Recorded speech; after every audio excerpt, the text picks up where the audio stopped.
کہ ہمارے انٹروگیشن کے لیے جسمانی سزا دی جاتی ہے، مختلف نوعیت کے جو ہیں کرنٹ ہیں، کوئی پانی لگانا، کوئی نیند کو روکنا یا روشنی منہ پر ڈالنا ہم دیکھتے ہیں، مختلف موویز میں بھی سامنے آتا ہے۔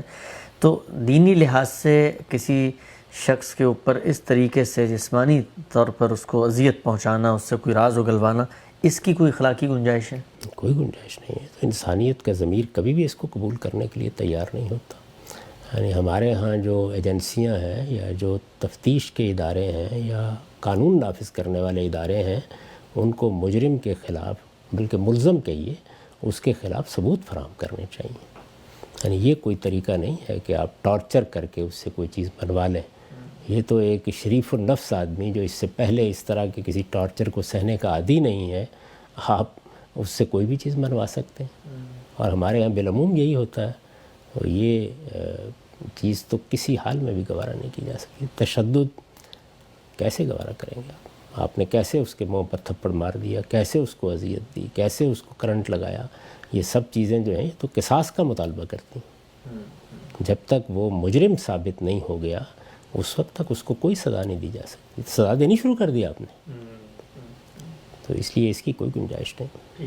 اور بالکل آخری پہلو، مسلمانوں کی اگر حکومت ہوتی ہے اور کسی شخص کے ساتھ یہ زیادتی ہو جاتی ہے، مثلا قتل کے مقدمے کی تفتیش میں ہم نے دیکھا ہے عام طور پہ پولیس کا یہ عام مزاج ہوتا ہے کہ وہ گھر کے ملازموں کو، چوکیداروں کو، ڈرائیوروں کو، جن پر ان کو شک ہوتا ہے ان کو اٹھا کے لے جاتی ہے۔ تو ظاہری بات ہے تفتیش بھی کرنی ہوتی ہے، انہی میں سے کوئی ایک آدھ کبھی نکل بھی آتا ہے، تو باقی لوگ جو اذیت سے گزرے ہیں اس کی تلافی بھی پھر دینی لحاظ سے ناگزیر ہے۔ یقیناً دیکھیے، یہ تفتیش کا تو حق ہے، سوال کرنے کا حق ہے، پوچھنے کا حق ہے، آپ جو کچھ بھی اس کے لیے طریقے اختیار کریں، لیکن تشدد کا حق آپ کو کیسے دیا جا سکتا ہے؟ آپ کسی کی جان، مال، آبرو کے خلاف کوئی اقدام نہیں کر سکتے جب تک کہ آپ کو اس کا حق حاصل نہ ہو جائے، اور وہ حق قانون دے گا۔ یعنی آپ قانون بنائیں گے، یہ جو کچھ ہوتا ہے یہ قانون کے مطابق نہیں ہوتا، چھپا کر کیا جاتا ہے، عام طور پر اس کا اظہار نہیں ہوتا، پھر اس کے بعد جھوٹ بولتے ہیں۔ تو یہ ساری چیزیں جتنی ہیں یہ بہت ہی بدقسمتی کی بات ہے، اس میں سے کسی کو بھی گوارا نہیں کرنا چاہیے۔ کسی مہذب معاشرت میں آپ کیسے اس کا گوارا کر سکتے ہیں؟ رسالت مآب صلی اللہ علیہ وسلم کے زمانے میں بھی جرم ہوئے ہیں، خلفائے راشدین کے زمانے میں بھی ہوئے ہیں، ایسی کوئی روایت کبھی قائم نہیں کی گئی۔ کسی آدمی کے خلاف آپ جب کوئی اقدام کرتے ہیں تو اس کا حق قصاص قائم ہو جاتا ہے، جب تک عدالت میں کارروائی کے بعد اس کو مجرم قرار دے کر اس کے لیے کوئی سزا نہ مقرر کی جائے۔ آپ کو کیا حق ہے؟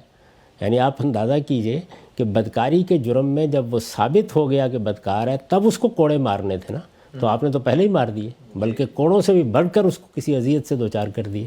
یہ جو اذیتیں عام طور پر بیان کی جاتی ہیں، یہ تو انسانیت کے لیے شرمناک چیزیں ہیں۔ تو ایسی کوئی چیز بھی کسی مہذب قوم میں، کسی تعلیم یافتہ قوم میں برداشت نہیں کرنی چاہیے۔